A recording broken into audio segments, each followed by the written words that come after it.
Balik Gumonti saw Newman. Boy! Kakatingin ko lang sa CCTV. Magkasama ngayon dyan si Aling at saka si Angge.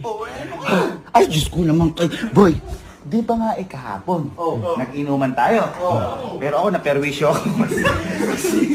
kasi kayo, pag inuman kayo ng inom, alam niyo yung hinaan ko eh. Ang punot abalo doon, ang ultak ng sino? Si Alex! Si Alan yan. Ito kasi yung kwento eh. Wala ako dyan. Nagtampuhan na nga, pinag-inuman pa. Wala ako, tinanong lang ako dun. Ngayon, boy, dahil nandiyan si Angge, ngayon tingnan naman natin yung lakas ni Aling kapag inaya natin siya makipag-inuman. Uy!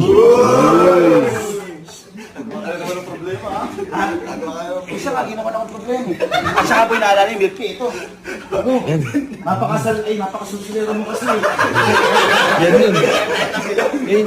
Napakasusilera mo, inapuyan mo pa si Elma, kaya nga umuwi ngayon si Elma. Ngayon, boy, may gagawin ako kay Angge.